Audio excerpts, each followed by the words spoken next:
Welcome to the All Around Joe podcast, where we optimize your human performance from my personal experience as an athlete, coach, and all-around self-improvement junkie. On this edition of the All Around Joe podcast, I am chatting with Jimmy Kennedy of InsideTracker, and we're going to be chatting about performance optimization. Jimmy is a CrossFitter himself. He throws down hard. He is basically the person to talk to if you are into CrossFit and doing InsideTracker blood tests. So you should be talking with him. But we're going to be talking in this podcast about nutrition, recovery, blood work, and I've got a few random questions for him about like the changes to CrossFit and that type of stuff. So it's a really fun interview for me. And if you like listening about a couple of people geeking out about CrossFit and nutrition and blood work and all that fun stuff, you're going to love it. And this podcast is brought to you by InsideTracker. If you've heard my story before, then you can just hit fast forward. But InsideTracker changed my life a few years back when I thought I was doing everything optimized, everything great, but it turned out I was eating way too much red meat and I was basically poisoning myself with iron or ferritin, stored iron. And what I did is I took out the red meat. I actually added more carbohydrates into my diet. I dropped about 10 pounds of body fat and increased my energy level in 4 weeks or something. It was like very quick. So I highly recommend that everybody takes a look under their hood and gets an InsideTracker test done, because it's just awesome how you get the information really quickly and they correlate it with scientific journals or evidence on how to improve your blood markers. Really cool thing is that Black Friday is coming up. Hopefully you guys are listening to this on or before Black Friday, because they have the best deals of the year. They've even given me a special code, All Around Joe Special, no spaces. That's the code, All Around Joe Special, no spaces, and you will get their best deals of the year with that code. I recommend that you use that code, store or stock up on InsideTracker tests. It is super easy to get them done. And make sure that you're set for the whole year. Like I've mentioned, I do them about every 3 to 6 months to make sure that I'm completely optimized, because I just cannot figure it out without taking a look at my blood work.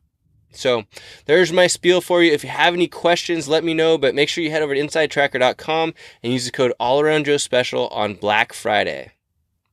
All right, without further ado, we're going to jump into this podcast interview with Jimmy Kennedy. Here we go.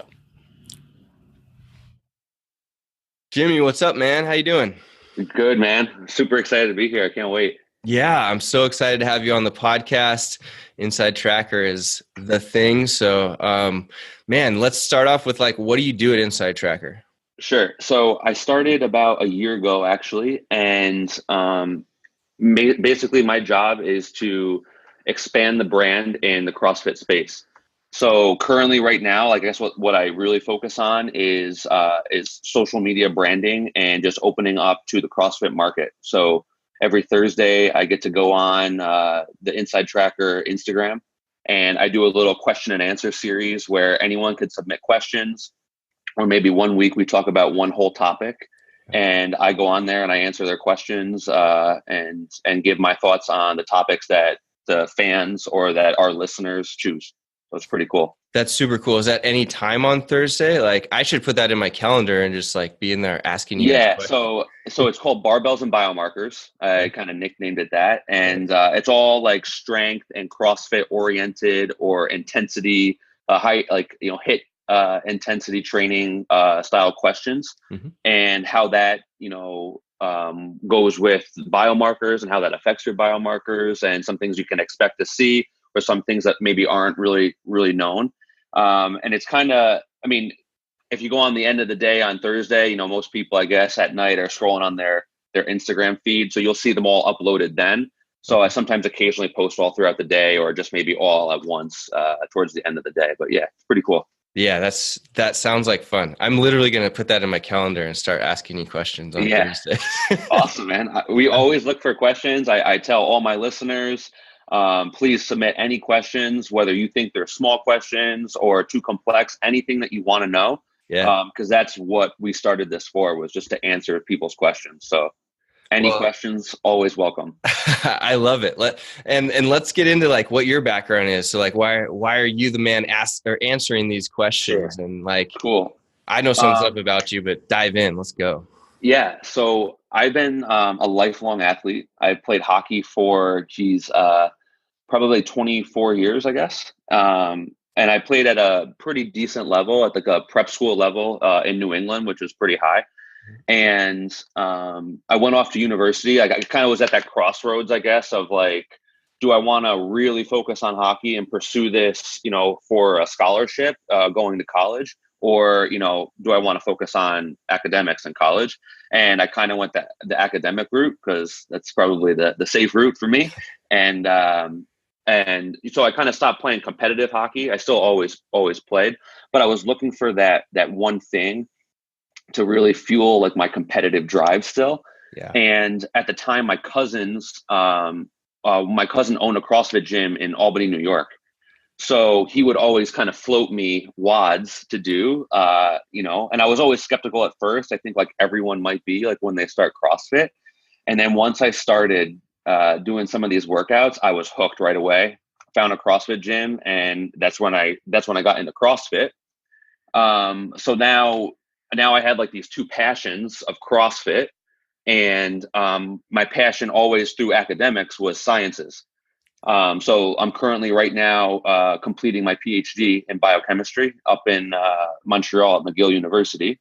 Nice. So I have these two pretty strong passions, and that's kind of how it drove me to InsideTracker, which was like the perfect blend of both of them. I have that strong science background, which is what our biomarker testing and our analysis and recommendations are all about, plus my personal passion for health, wellness, and CrossFit. So it just couldn't have been a better blend together. So that's kind of how I got started with InsideTracker and doing what I'm doing. And that's my background. So were you one of these guys when you were playing hockey that you would like look for the next supplement to take or the next like food fad or like that type of stuff? Well, it probably, while I was playing hockey, I probably not, but along with hockey, our off season was always, I was in the gym 6 days a week. Okay. And I was always a smaller guy coming up through high school. So I got hooked up with one of our trainers at our prep school, and he kind of took me under his wing. And that's when I really got into weightlifting and strength training.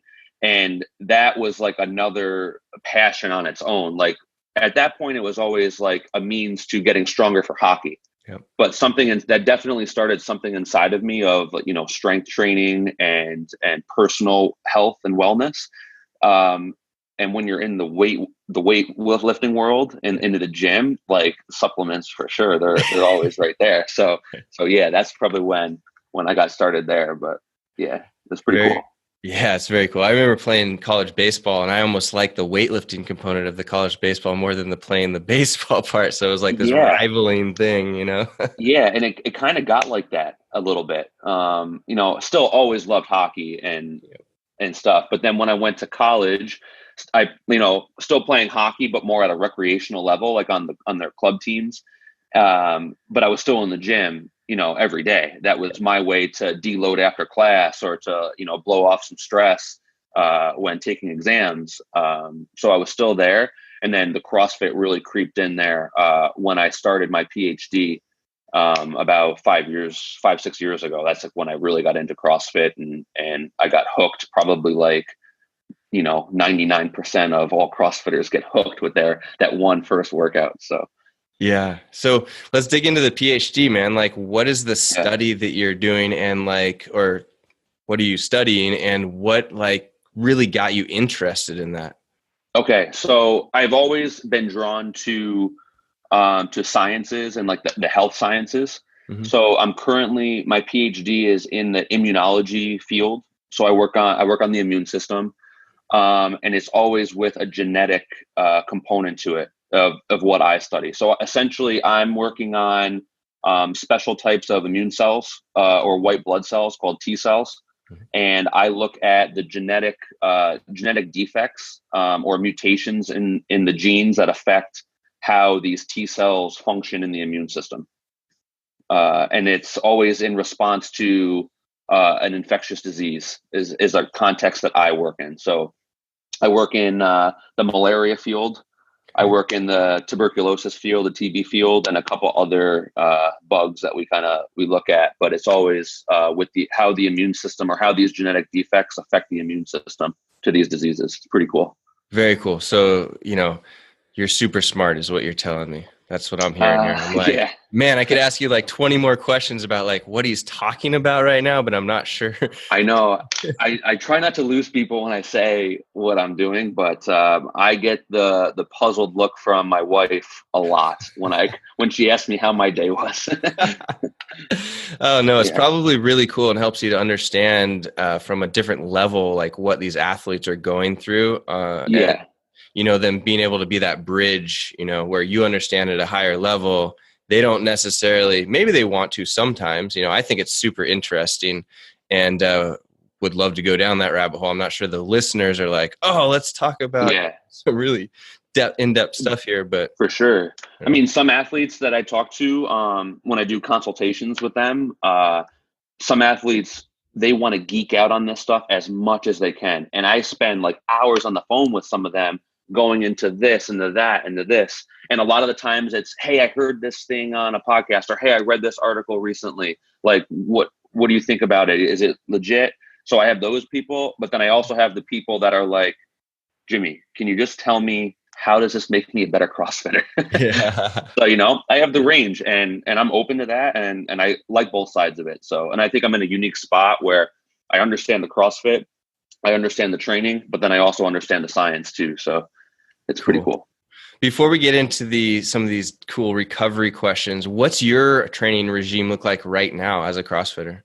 Okay. So currently, this is funny because it kind of changed a little bit in the past couple of weeks because I hurt my ankle. I sprained my ankle, the typical wet coming down the rope, and I landed on the rope that was on the floor.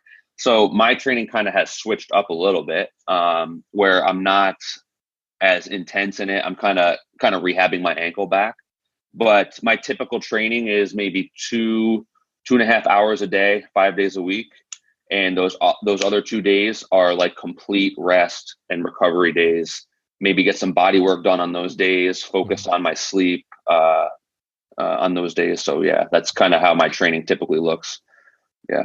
That's awesome. So basically you're throwing down pretty hard. Yeah, I do. We've been following let's say a competitor's style programming where we focus on our lifts. We have 1 or 2, Metcons in our session, and then some accessory work afterwards. So yeah, I love it. By no means am I a games athlete or even a regionals athlete, to be honest. But I don't know. I love that intensity. I love that high level of training to basically see where my body can go. Yep. See how far I can push myself. I think that's pretty cool. Yep. You and I are cut from the same cloth, my man. Definitely. Yeah. Love it. Let's get into the weeds a little bit here with some of these common CrossFit recovery things that you probably deal with on a regular basis. And my first question for you on this topic is, where do most CrossFitters fail in the recovery? Since you talk to them, you see all this blood work that goes, around with InsideTracker. So I can say CrossFit as a whole is getting better, like the athletes, but where people fail, I think, is their lack of recovery. Okay. I still think you see some games athletes that are out there that are, hey, when did you take your last rest day? And they're like, wait, what's a rest day? Oh, you mean the day that I did I wrote a 10K at an easy pace? Like, no, like a rest day. So I think that's where most people fail, is their lack of recovery. Okay. And we see that. It's so easy to see that in the blood work that they get done. So. And what are some of those things that you see in the blood work that tell you that they're not recovering?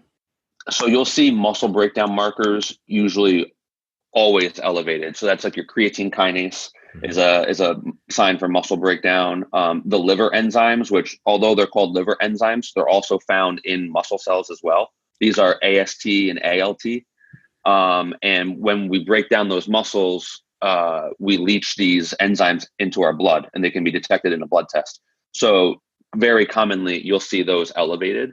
Mm-hmm. And then you'll also just see signs of stress on the body. So, cortisol levels will be high. And usually when we have those high cortisol levels, we almost always see low testosterone levels in the men. And the DHEAS will probably also be a little bit low in females too. So those are almost like they're telltale signs of maybe not 100% overtraining, but you're not recovering like you need to be. Sure. And I think this is really interesting stuff. Do you ever see people that don't need to recover more than, or let me step back. Do you ever see people that can handle a lot more training load than others? Or like, do you ever have people that will, train far less, get better results? Because I've looked into some of these markers and like the genetic differences of people and things like that.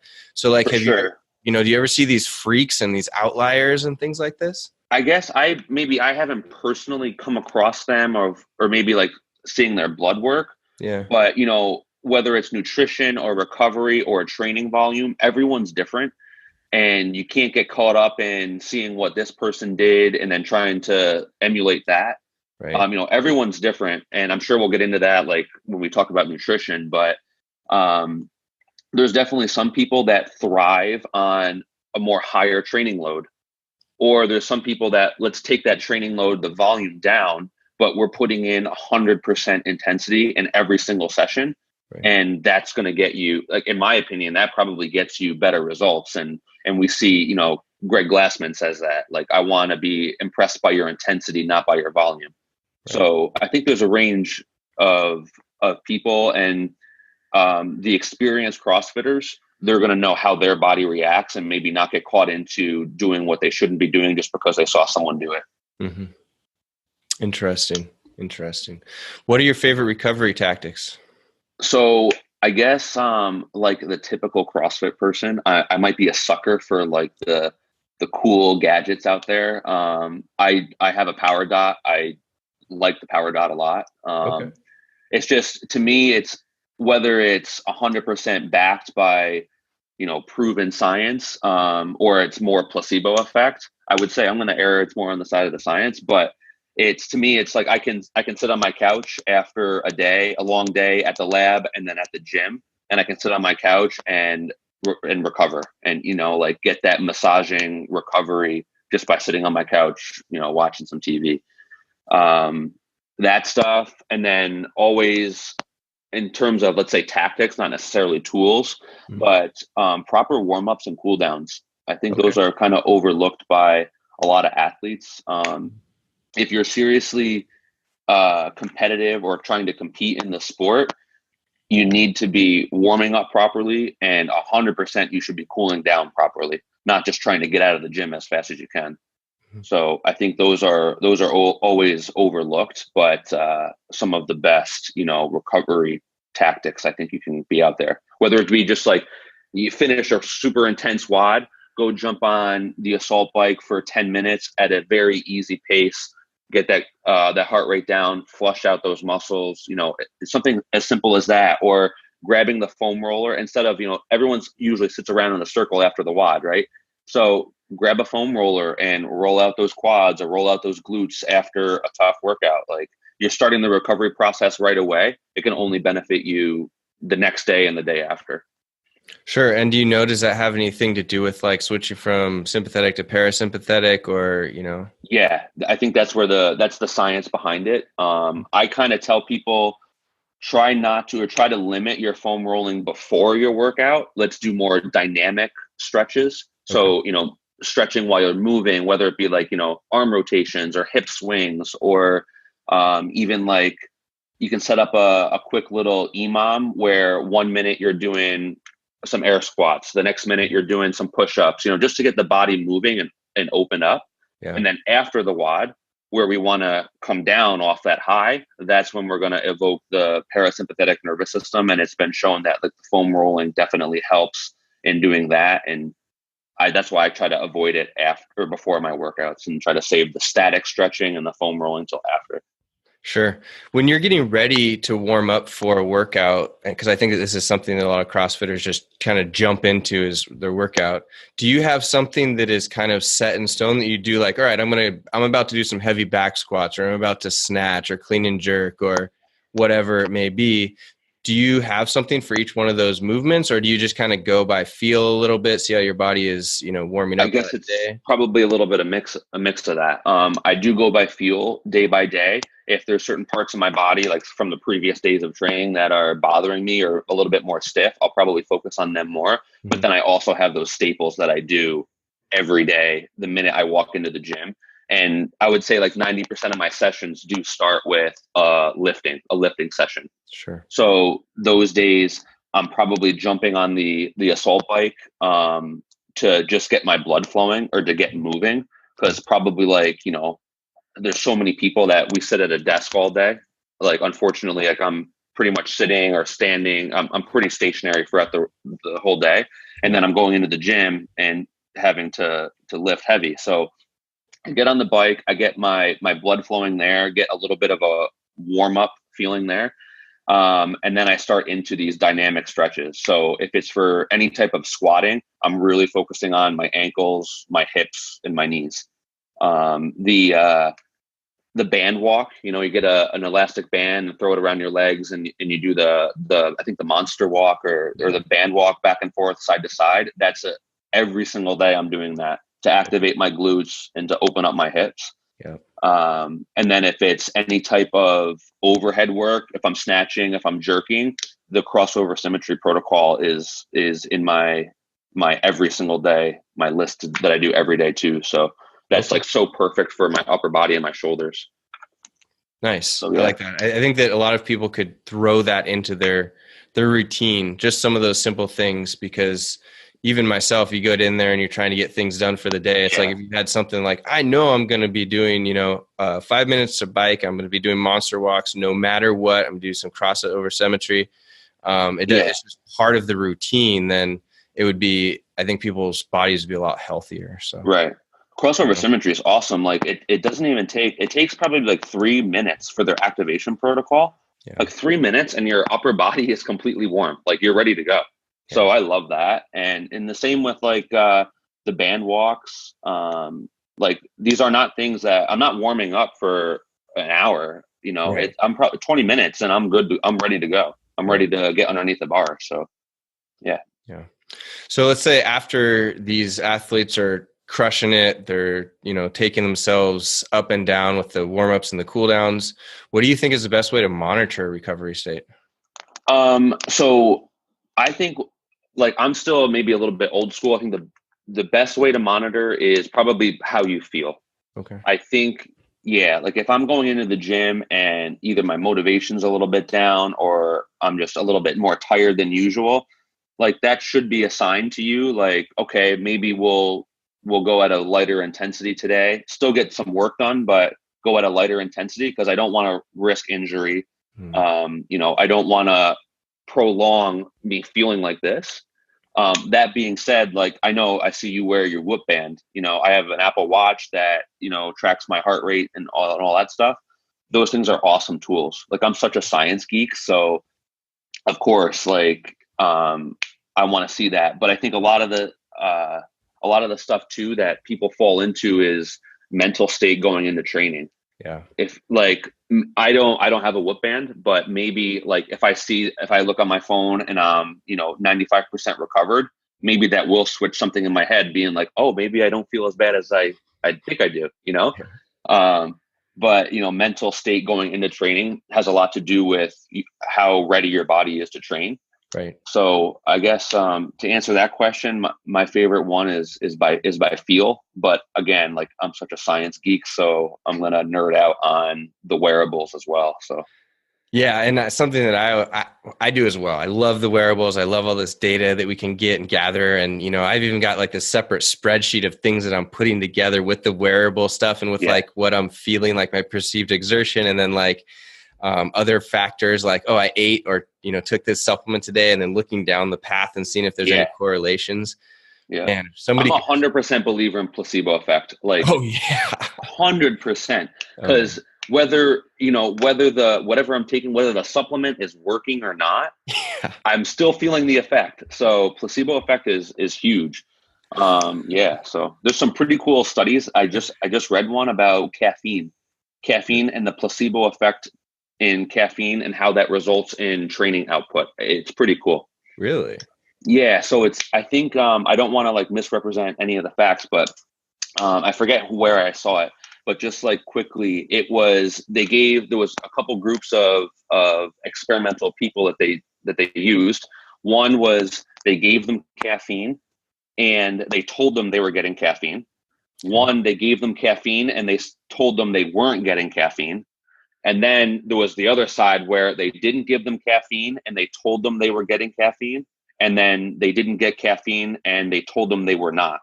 Right. So that one group where they didn't receive caffeine, but they told them that they were getting caffeine, their performance increased over the control.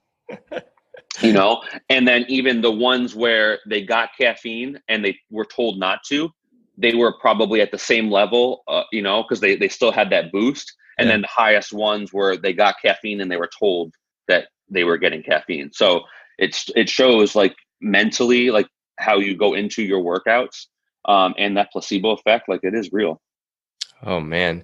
Do you have any tactics for getting yourself mentally ready, but then also you mentioned that on certain days you're trying to like listen to your body. So like you want to get mentally ready, you want to have a good workout. Where do you draw the line between like, oh, I can pump myself up and like totally crush it, but maybe I shouldn't, Yeah. Like this is the hardest thing to overcome. And I think it takes such a seasoned vet in any sport and any activity to master this. And I am by no means, I'm terrible at it. Like, like there are those days where I know I'm not feeling well, or I didn't sleep well the night before and I had a super busy day in the lab. There's that voice inside me that's like, you should go easy today, or like maybe only do 4 of the rounds instead of 6. But then it's so hard. I guess you get into that environment and like all your training buddies are going hard. So you're like, I'm going to go do it, So it comes with it's good and it's bad. It's bad. It's like, it's good that, well, now I have that motivation to get in there to do it, like I have that push, but is that push good? Like there's definitely those days that you need to back off. It's so hard. And like I said, like only those seasoned vets that know their body, that they don't get caught up in what other people are doing. Like they're the ones that are going to master it. But then there are those days where I'm like, listen, like I'm sick. I can, it can start to feel like that throat getting sore or that cough is coming up. And you just have to say, listen, like I'm going to take it easy today, or I'm going to take the day off and sleep this out. So there are those days too. Now, and then another, mentally, like we were talking about, like the hardest part for me is those days where you feel good and you have to go in there mentally, like when you have an open workout to do, like it just, that you're going into this workout and it's going to be 7 minutes of pure pain and you have to psych yourself up to do it. Like now we're talking about a whole nother side of training and mental strength that can only come, again, in my experience, with time. So sure. so much good stuff there. Yeah. Sorry. Yeah. I'm not sure. Yeah. It's tough, basically, is what it comes down to, is figuring out. Like what I would say, like recommending to people listening here, or like if they're wondering what they should do, is listen to your gut feeling. Like, I think, I'm always one that says, go with your gut, and you're going to know, like, I really should be resting today. Like I really should be recovering. And, so yeah, listen to what your gut is, and you're going to know if it's, I'm not feeling that well because I think I might be getting sick, or I'm hitting the gym a little bit too hard, or I just don't feel like it today, And if it's the latter, well, use your peers around you, use your training partners to pump you up, because you just looks like you lack a little motivation between the ears. But if it's the former and you can kind of feel yourself getting sick, listen to your gut. Yeah, I think that's great. And getting back to like all this tech and wearable stuff, I talk to people all the time and they're like, they think of it as the end all be all. And they'll say like, oh, I was, my Whoop or my Apple Watch or whatever said I was not recovered today. But then I went in and I PR'd something, and I'm like, well, it's data. It's Exactly. data. It's not Yeah. the end all be all. Yeah. That's actually exactly what I was getting at is, there is a place for these wearables. I think it's super cool to get, and I'm one, obviously, working for InsideTracker, like we're all data driven and, personalized data, on your training. So I love that, but I can't 100% rely on that. And I wouldn't 100% rely on my Whoop band either. Right. So, there's a place for those 100%. And it's definitely a great tool to give you insight into how your training is affecting your lifestyle. Yeah. But also you can't neglect how your body feels and just experience, I guess. Sure. And something that we haven't talked about yet, which is big in recovery, is sleep. Yeah. What do you think about, how do you approach sleep? So if anyone has watched any of my barbell and biomarkers, or if you're going to in the future, you're probably going to hear me talk about sleep every single week. I think it's something that I'm a nut about. And I think it's the most overlooked recovery method, not just in sport, but like in the entire population. Yeah. You have this mentality of like, I need to work. I'll sleep when I'm dead. And these people are trying to survive on 4 hours of sleep, and they're just running themselves into the ground. Yep. And you can take a blood test with us, and it's going to be like a light switch. I'm going to see it instantly that your body is under recovered, and it's probably because of sleep. So now you take that, and you're going to take those feelings, and you're going to try to come into a sport or into, a training methodology where it's high intense every single day, and you need to bring 100% effort. Like, how is that going to work? So sleep to me is one of the most important things you could possibly focus on, right alongside nutrition. Sleep and nutrition are always my number ones. So I don't think we get enough sleep. And those who do focus on your sleep, I guess everyone knows, like, you get those couple extra hours of sleep on a weekend or something like that, you feel amazing during the day, So, try to carry that over every single day. And now how are you going to feel in the gym? It's going to be great. Yeah. So, I think it was after we chatted on the phone a few weeks back, and I posted something on my social media just asking people, how much sleep do you get at night? Like, not preemptive at all, just like asking to get data. And it was interesting that I saw several people that were hard chargers that I know that were like, 6 hours of sleep a night. And I'm like, whoa, we could totally optimize you just by adding some more sleep in there. Exactly. It's like, I guess everyone nowadays looks for that quick, easy thing, like, oh, give me that pill. What's that pill I can take to better this? And they neglect if you just sleep an extra 2 hours or an hour a day, like, that's going to have way more of an effect than anything that you can take. Yeah. I guess maybe people don't know that the bulk of your recovery, the bulk of your body's hormone release, it happens during the night in the cycles of deep sleep. Mm-hmm. So if you're lacking those, or on the opposite side, you're taking sleeping pills to get more sleep, you're lacking the natural sleep cycles between the light sleep and REM sleep, and you're not getting the full recovery that you could be. So, yeah. So, I guess actually for a Whoop band, this is awesome because you have these wearables, or you have these apps that track your sleep. And now you kind of get a little competitive with it. Like, well, how much sleep can I get? Or how recovered can I get? So that's a great thing, So. Oh, yeah. Yeah. So how do you go about tracking? How much sleep do you usually recommend that people get? And then should we all be looking at these different sleep cycles if we can? I mean, like, there's so many questions that come up to me all the time. And I'm just wondering if you have any of the answers. Yeah. So I would say if you are wearing a wearable, or you're tracking your sleep, don't get too stressed out about your sleep cycles and how much time you're spending in each cycle, because there's, like, in my opinion, or maybe I don't even know, but how can you change that, right? Like, sure. Yeah. If I'm seeing like, oh, I'm only spending this much time in deep sleep, like, how can I increase that? It's probably pretty hard to do that. So, but there are very simple things that you can do to ensure that you're getting restful night sleeps. And I would say like I would say adults, active adults between, so let's say, 18 years old to 40 years old, probably should be focusing around the 7 to 8 hours of quality sleep.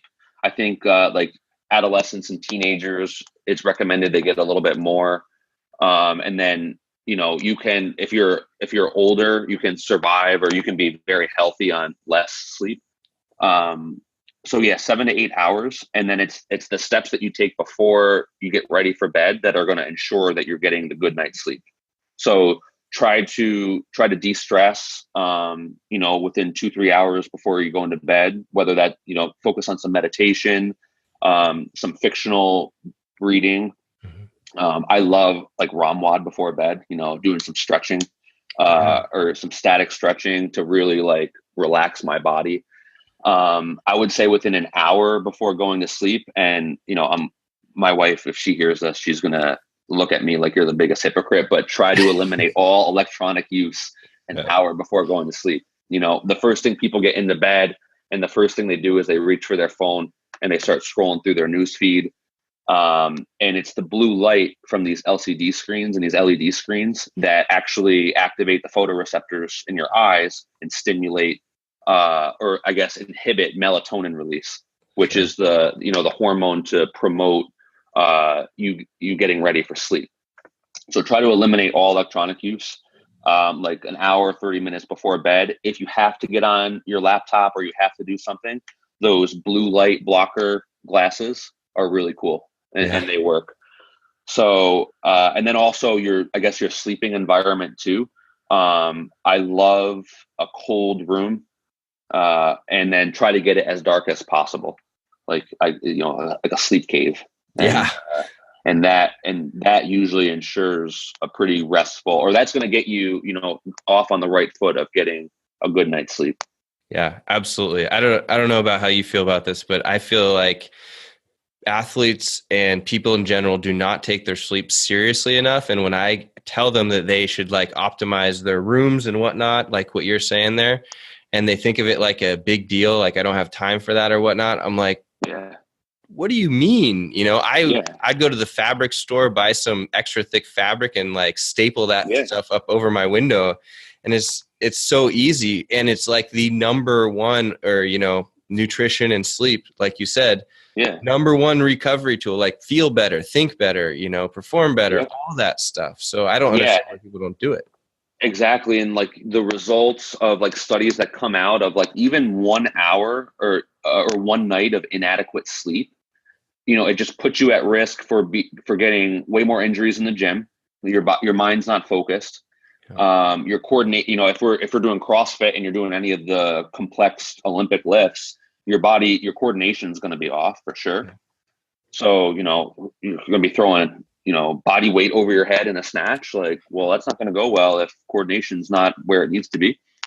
So, even mental focus, like you're going to feel depressed throughout the day. Like it's crazy on what lack of sleep can do. So it's such an easy fix. So yeah, like I said, a lot of the easy fixes people tend to overlook, but that's where it's at. It's the things that everyone can do. Yep, absolutely. So here's the question. Are athletes overtraining or under recovering? Because I get this all the time that people are like, there's no such thing as overtraining. You just need to recover more. So yeah. So overtraining is a 100% real thing. I've experienced overtraining myself, and it's really tough to control because it doesn't come up right away.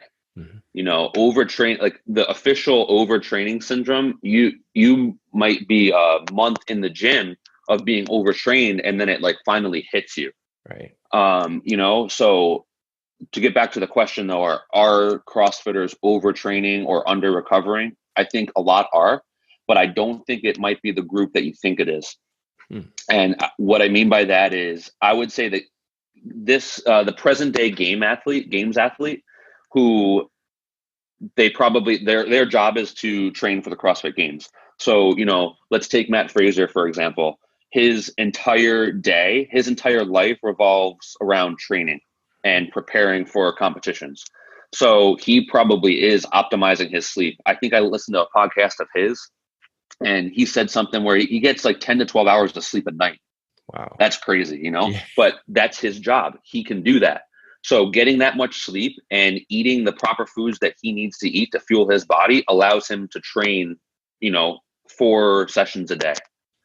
So where you get into the problems of people under recovering or overtraining, or maybe those people that are trying to compete into the sport and they're new at it, and they're trying to put up the training volume that they see their favorite CrossFitters post on Instagram, right? Yeah. And they have a job, they have a 9-to-5 job, they have kids. So I guarantee you're not recovering the way that you need to be if you're going to keep up that training volume. So I think those are the people that can kind of fall into the under recovering and overtraining, the more amateur or the everyday CrossFitter, because they're trying to put up loads and training volume that they're not allowing their body to recover from, because they simply don't have the time, or they can't devote 100% of their time to it like a games athlete would. Yep. Yeah. Completely agree. And I think that like I fell into that problem as well with myself. And looking back now on it, it's kind of interesting because I was thinking that I needed to eat the extra meal, or I needed to, take the cool supplement or whatnot. And something that I was ignoring was I was, trying to grind and not getting enough sleep either. But yeah, we just talked about that, where it's like, yeah, what are you doing if you're training like a regionals level athlete and you're getting 6 hours of sleep a night? It's like, man, you're just crushing yourself. Exactly. You're making that battle, you're having such an uphill steep battle right off the bat if you're not recovering, if you're not sleeping enough, and you're trying to train at that level. You're just making it that much harder on yourself. Yeah, absolutely. And those symptoms are the effects of overtraining, can have like a pretty serious toll on your body, on your mind, on external relationships. Yeah. Lifestyle. It's pretty tough. It's something that you really don't want to get tossed into that ring of overtraining. No, absolutely not. Isn't there something interesting too? Like as you're getting into this overtraining, like you mentioned, where like there's a month where you might be overtraining, but you don't realize it, that something like your hormone balance gets thrown off. So like your cortisol is high and you feel really good. And then all of a sudden it slaps you. Yeah. So I was going to say this, like you look at in our blood tests, we'll see overtraining almost instantly. Like those muscle breakdown markers will be high.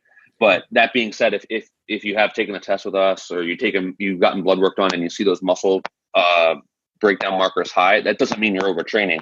Like you might have had one workout previously, or the day before you got your blood tested, that spiked that, Yeah.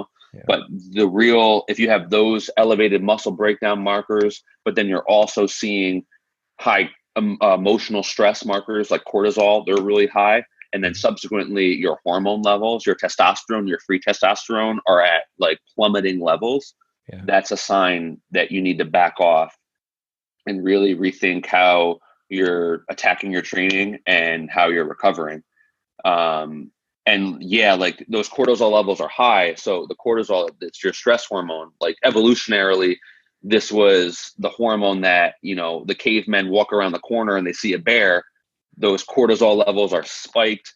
Those adrenaline and the epinephrine levels are through the roof, and that's the fight or flight mechanism. So if you have those chronically elevated cortisol levels, your adrenal glands constantly pumping out adrenaline are flooding your body. So you are going to feel that, that high a little bit going into the gym. But then, there's going to be one day where you might be sitting at the table and you just like fall apart because like your body can't handle it anymore. Or, there's a reason why you feel like you can't get out of bed every morning, or you have no motivation to do anything and your hormone levels are so low, Yeah. So that can creep up. It creeps up on you slowly. Sure. If you're not watching it. Let's talk about the macros now. Let's get into nutrition a little bit. Yeah. So where do macros fit into the competitive CrossFit world? We hear them talked about all the freaking time. Yeah. So macros, or maybe not just macros, but whether it's whatever plan you're following, if you're following zone, you're following paleo, you're following, counting your macros, or if it fits your macros, they're all becoming so popular. And to me, they all pretty much are doing the same thing. They're just making you conscious of what you're eating and knowing how you're fueling your body. And nowadays, I think you need to be at that level if you want to be competitive in this sport. You saw back in the day, like when Froning was winning all his titles, and people always ask him, like, what's your training or what's your nutrition like? And he's kind of like, I just eat, whatever I want. Like, doesn't matter. Well, gone are the days where you can do that.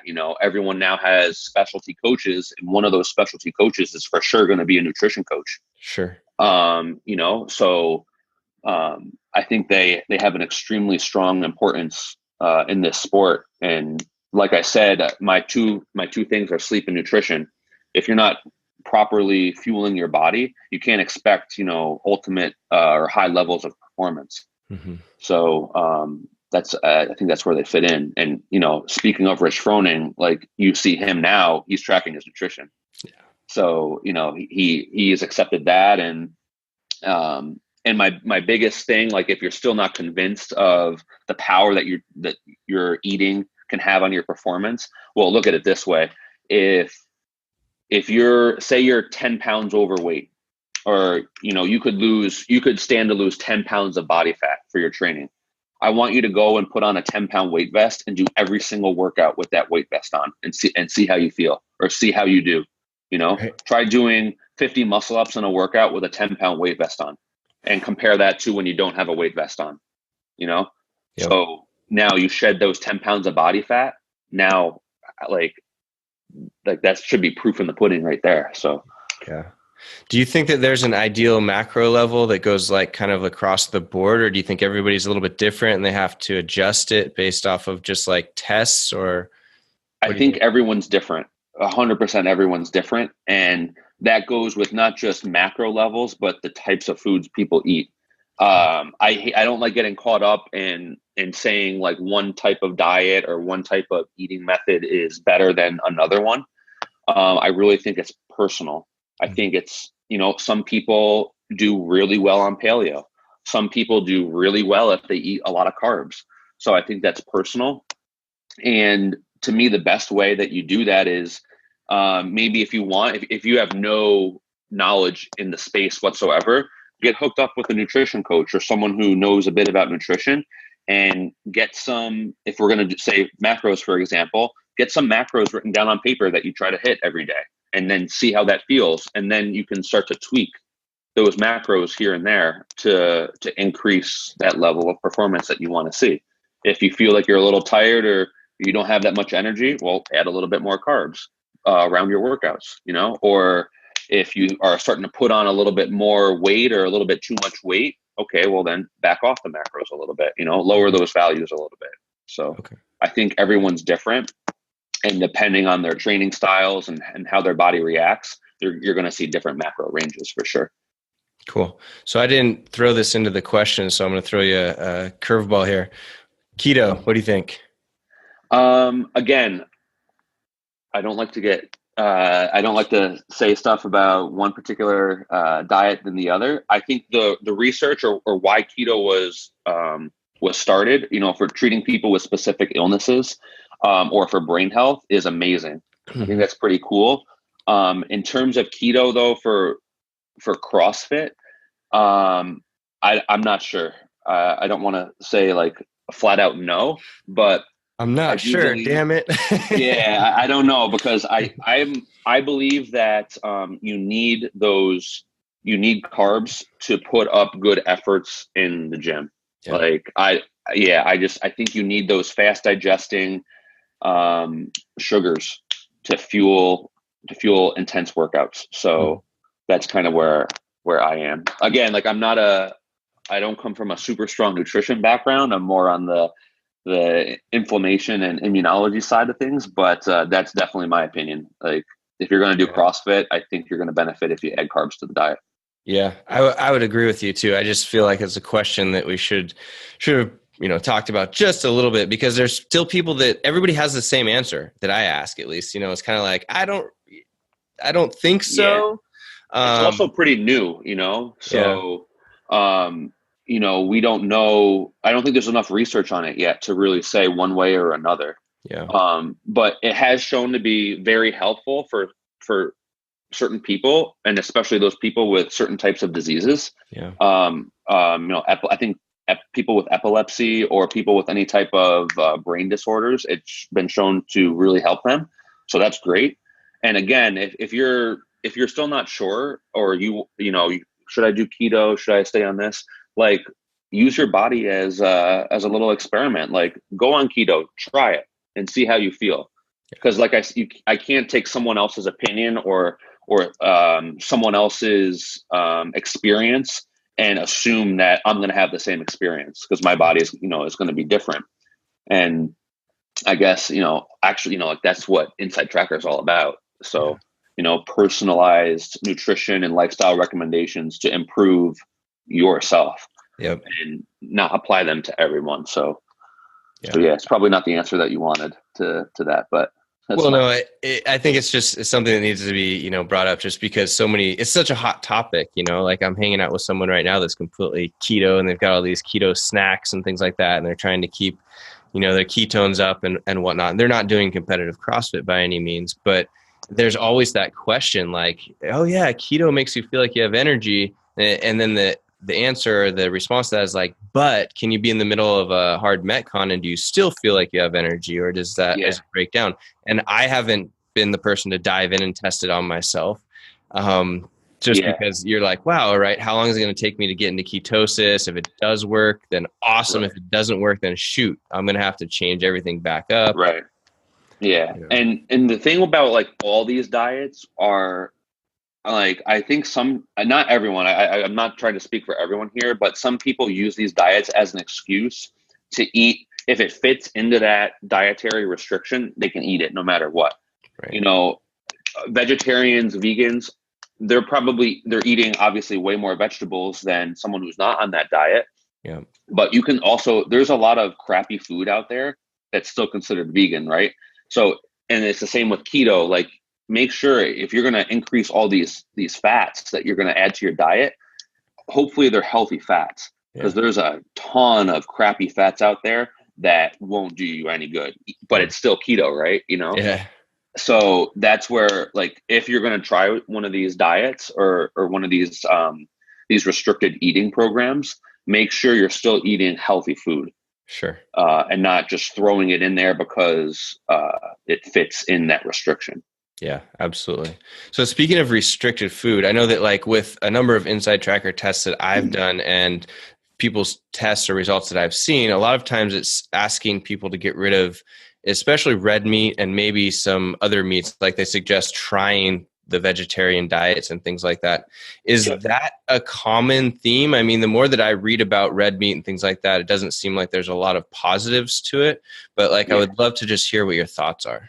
So again, when you take a blood test with us, these recommendations that we're going to give you, they're 100% personal. Mm-hmm. I actually, sometimes I might be hitting the gym a little bit too hard and my testosterone levels are a little bit too low. So I actually get the recommendation to increase my red meat intake. Okay. So I think it really depends on the person to person. And all our recommendations that we do give out, they're backed by science. Like if you go on your blood work page, there's all those recommendations. They have a link there for the reference. And that's going to give you the reference to the scientific paper that was published that provided that reference to you. Sure. So those restrictions are definitely going to be person to person, based. And it's by no means avoid it 100%. It's like maybe to lower your triglyceride levels, maybe back off eating as much red meat as you told us that you did. Sure. Something like that. So restrictions is kind of a tough word, I guess. But that's what I guess what they are. They're recommendations on eat more of this or eat less of that. Sure. But yeah. Okay.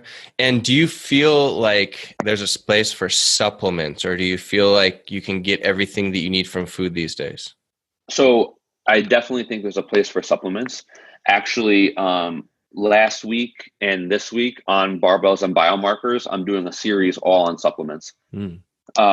So there definitely is a place for them. That being said, you need to make sure that your nutrition is on point before you start adding all these supplements on top of it, because you're never going to outcompete a crappy diet by adding supplements to it. Right. You know, and I always tell people that is I have a cool blog on the supplements that I recommend for the CrossFit style athlete. Mm. And one of those disclaimers in there is make sure your nutrition is on point before you start adding all this stuff in. Because it's the same thing as I always use like the car as an analogy. You're not going to start adding all these high performance parts to your car without, you know, looking to see what's going on in your car first. Or, oh, my car's making a weird noise. Oh, just add more oil to it.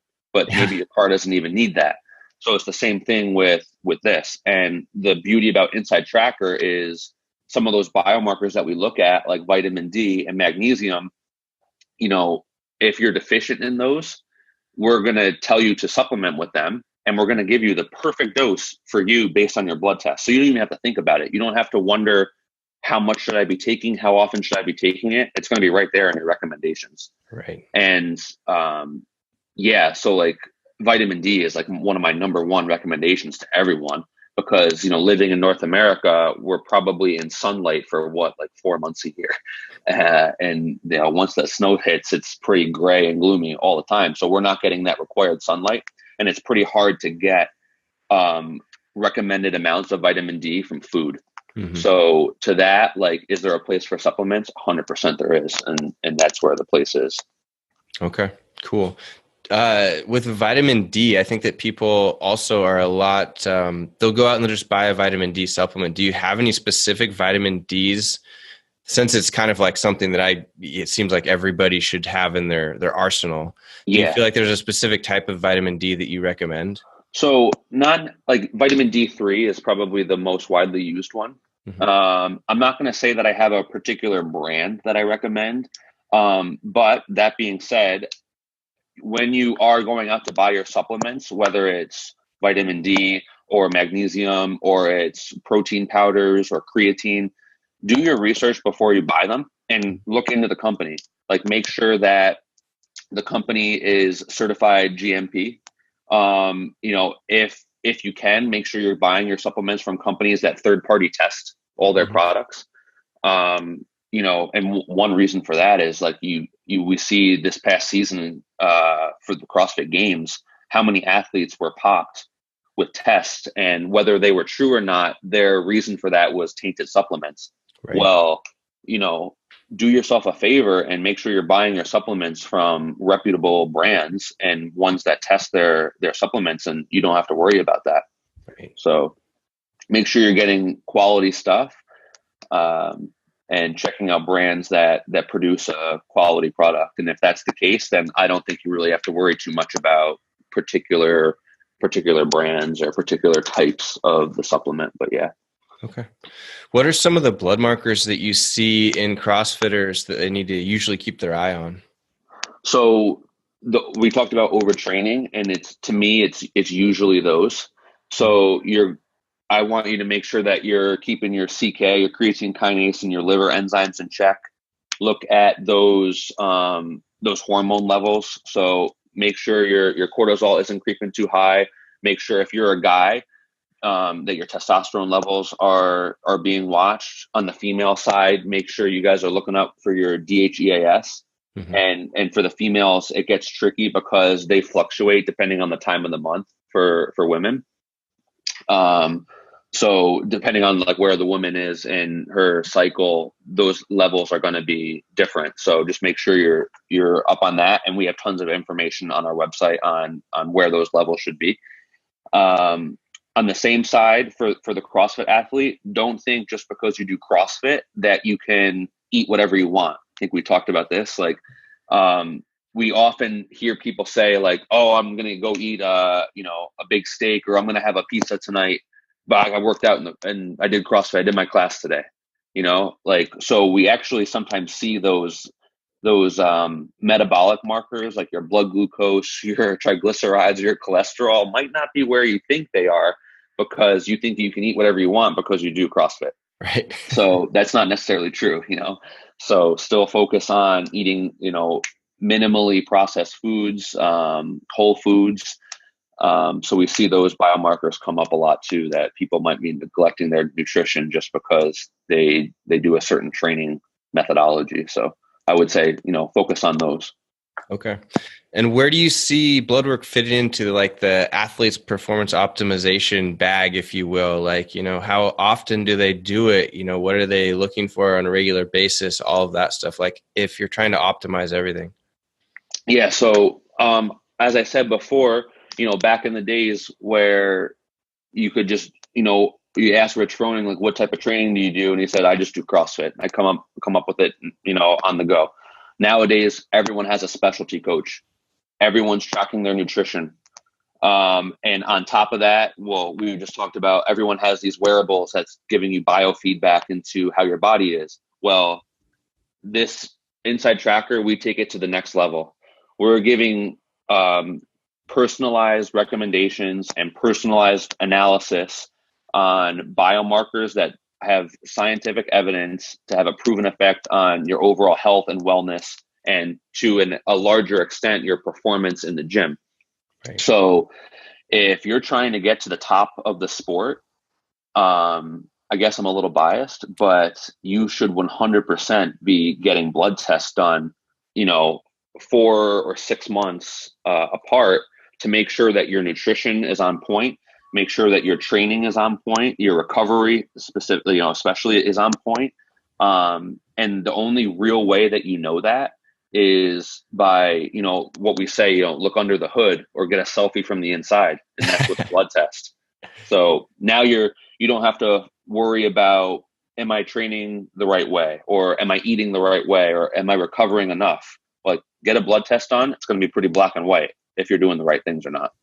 Yeah, absolutely. I'm a huge advocate. So I believe that everyone out there should be definitely getting some blood testing done to see what's going on. Because, man, even when you're someone like both of us, probably we try and optimize all kinds of stuff in our lives. You can't tell unless you look under the hood. Like, you just can't, exactly. You may think you're doing great. Yeah. So. And like back to like the overtraining example, you might think that, oh, I'm fine. I'm just maybe, it's the time of the year. It's the winter. I'm getting a little bit more tired, in my personal experience, if I didn't get a blood test done like I did, I never would have thought that I was as far down the overtraining road as I was. Yeah. So it's important, you don't have to guess. You're going to see it right there in your results. Yeah, absolutely. So yeah. Random questions. What do you think about training while sick? Okay. So this is like one of my favorite topics. It's kind of like, I'm in the immune system, so it's good.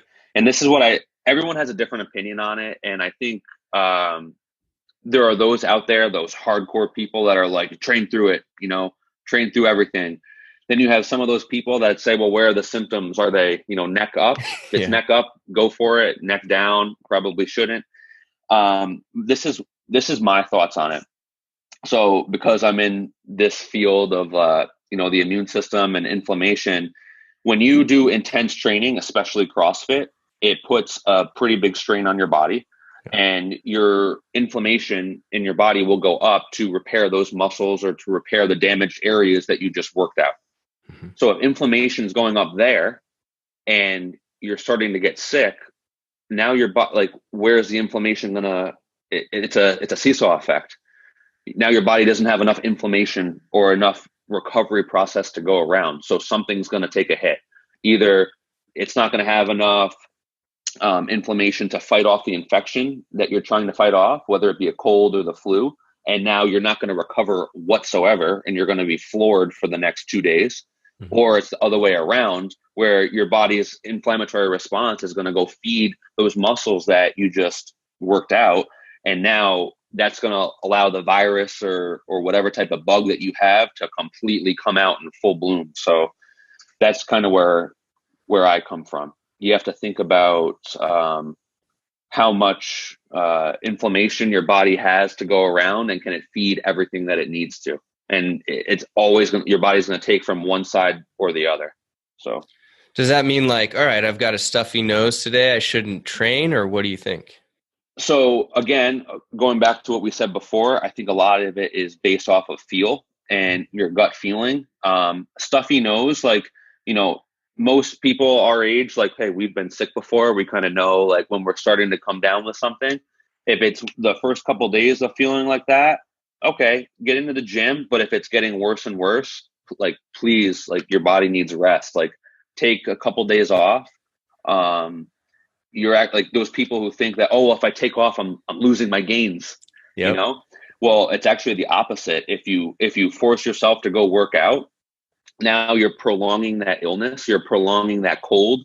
It's going to go on and on and on, because you don't have the required immune response to fight it, because it's too busy repairing all the muscle damage that you just did from your hard, intense workout. Yeah. Yeah. Okay. Let's dig in here. So someone is not feeling good. They're definitely coming down with something. They're not necessarily going to go to the doctor because they're this fitness freak and they're like, I'm going to recover from it. No big deal. What do you tell them? Go sleep for 3 days as much as you can and then come back after you feel good? Like, what would you? Right. So this is what I do, because I do coach at my gym. So, and we have these clients come to us a lot. If they're really, I'll tell them and I'll give them the same opinion that I just said to you guys. So, and if they still come to me and they're like, well, I'm at the gym, like, I might as well do something. Well, I'm probably going to modify the workout for them, or I'm going to give them a very low intensity workout to do. So they still feel like they're getting some work in, and they are, but I'm not going to tax their system so much that I'm going to hurt them or they're going to completely get sick within the next coming days. Sure. So that's how I'm going to see. And then also, like, while they're working out, like, please be conscious. Like, if you have to stop every 2-3 reps to go cough or to go blow your nose, like, maybe you should take a couple days off until you're starting to feel better. And then you're going to come back with all the intensity that you had before you got sick. And we lost as little time as possible, Yeah. Okay. And then last random question. What do you think about the direction of CrossFit? Yeah. So I'm torn because I'm such a fan of CrossFit, and, I love the games. I love regionals. I love where that was going. And I thought the games were only getting bigger and bigger and bigger. Yeah. So now that CrossFit has taken kind of the focus off the games a little bit, it's a little bit disappointing. But, as time has gone on, I think everyone sometimes has a hard time with change a little bit. But as we're starting to see all these sanctioned events come out, I'm getting pretty excited. I think they're going to be pretty awesome to watch. Now, on the other side of the coin, the direction that CrossFit is going into, with that being CrossFit Health and improving the entire population's health and wellness and fighting chronic disease, that's amazing. Mm-hmm. We see so many stories of people that have completely reversed their chronic disease, or have reversed their diabetes, or have gotten off insulin because they started CrossFit and they started eating the way that they should be eating. So does that need more light shine on it? 100%. But there is, like, that a part of me that, like, I'm going to miss seeing all the regional events. I'm going to miss seeing the focus that we saw from, like, the media department on CrossFit. Yeah. But I still, at the end of the day, once everyone accepts the changes and everything comes into light, I think it's going to be pretty cool still. Okay. Yeah. I mean, I've had like a complete mixed bag of people that I've talked to, and it seems like some of these athletes are now really discouraged, and they're like, well, I was a regional level, or at least I was going to try and make it to regionals. And now I'm just like thinking, well, I could go do one of these competitions, Grand Canyon, Wadapalooza, whatever, but I'm gonna have to pay about $3,000 to go and, get the hotel and do the nutrition, have to pay for the fees and whatnot. Like, that was my personal opinion, and I'm not a regional athlete. So and I don't have the time to focus on trying to make it to regionals. So I'm not putting myself in that position, but for those athletes that, they train to make it to regionals, I feel really bad for them. That was their big stage. So Sure. that's tough. Also for the games athletes, it doesn't seem like they have an off season anymore. No. So if you're going to be in those positions where you're doing all these sanctioned events or these qualifiers and you still haven't qualified for the games yet, oh man, Yeah. like come get your blood tested with us, because you're going to need optimization for sure if you're doing 16 events to try to make it to the games. Yeah. And that's That's tough. that's an interesting question. Do you see with these high level athletes that their blood work changes from season to season? Well, maybe not season to season, but we definitely see it. Like we've done some cool studies with some of the athletes where you can see their baseline before competitions, and then you see their effects like right after either a heavy training cycle or after a big event like the games. Yeah. And your blood work or like your body takes a hit, especially something like the games or like an intense 3 or 4 day competition, like some of these sanctioned events might be. Yeah. So yeah, like you guys, those people that are forced now to do qualifier after qualifier to try to make it to the games, you guys, out of anyone now, needs to be sure that your recovery and your training and your deload cycles are so fine tuned. Because I guess like I haven't seen the full schedule yet, but if you're doing one qualifier in December and then you're forced to do another one a month later, that doesn't give a lot of time to properly deload, or like, the classic style of tapering and peaking for competitions. Like you're going to have to peak now like 8 times a year, like that. Whoa, that's going to be tough. And I'm sure if the athletes are freaking out, the coaches must be like going out of their minds now. Like, how do I program for my athlete that needs to do all these qualifiers? Yeah. I forget what qualifier it was, but I recently saw that there was a qualifier that if you got the top 3, they sent you the next week, or they gave you an into the next qualifier the next it might week. be like the Italian showdown, maybe something like that, or to Cape Town or something like that. And I'm thinking to myself, so you've got to go to right away to another competition that's going to beat you up, and it's in different time zones. So like, I don't know about these people, but if I go to, East Coast to West Coast, I'm messed up for a few days. So it's like, and you just did a super hard competition and you're going to try and go do it again. Right. So the need for body or like performance optimization, I don't think has ever been higher than it is in this season for sure. So yeah, absolutely. Absolutely. Well, that brings us pretty much to the last question for you here. And that's it. Number one, is there anything, 2-part question. Is there anything that we didn't talk about that you think that we should have? And then after that, is there anything that you would like to promote with InsideTracker or yourself?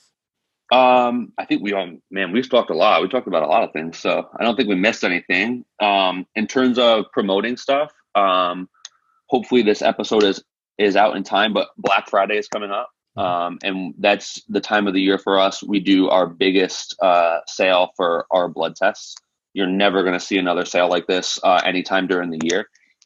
I'm pretty sure it's for new users, buy one, get one free on our ultimate test. That's like insane. It's an insane value there.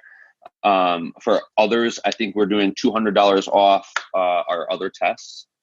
So just, there's going to be tons of information on it on our socials about the Black Friday deal. But if you guys are still on the fence about buying tests, Black Friday is your time to do it 100%.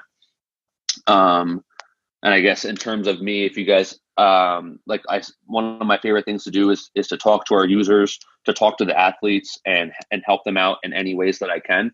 So I'm always open to questions. And you guys can find me on my personal Instagram. It's at Kennedy J05, or our at InsideTracker, all one word, is our InsideTracker Instagram.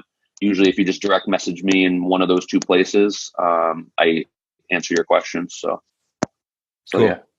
Well, Jimmy, this has been super fun, and thanks so much for your Thanks so much for your time. Yeah, thanks for having me on. Cool. We will talk soon, my man. Okay, awesome. See ya. See ya. All right, that was my podcast with Jimmy Kennedy of InsideTracker. I hope you guys enjoyed it as much as I did.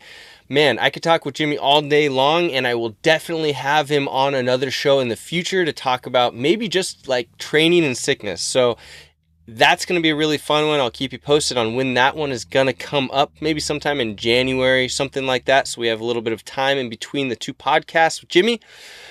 But if you guys enjoyed that, let us know. We'd love to get a review on iTunes at allaroundjoe.com/iTunes. Every 5-star review that we get helps the show to get out to more people, and I would really, really appreciate that. In fact, if you do, shoot me an email or put it in the show notes. I want to give you a virtual high five.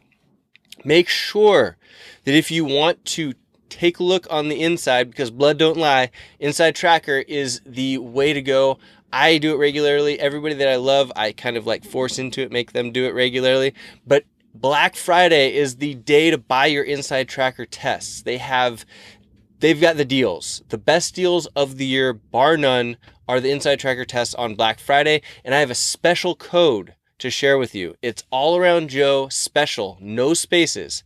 All Around Joe Special. So just head over to InsideTracker on Black Friday and type in the code All Around Joe Special and get yourself an InsideTracker blood test.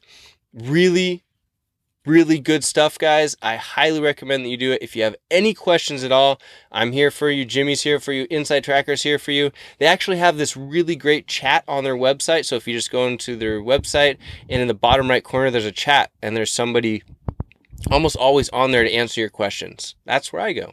It's good stuff. So remember, InsideTracker.com, use the code AllAroundJoeSpecial on Black Friday to get yourself the best deals of the year. That's when I'm going to be loading up. That's when I am going to recommend that everybody be loading up on their InsideTracker testing. All right, guys, that's what I have for you this week. I hope you have an awesome Thanksgiving, and I will see you after that holiday.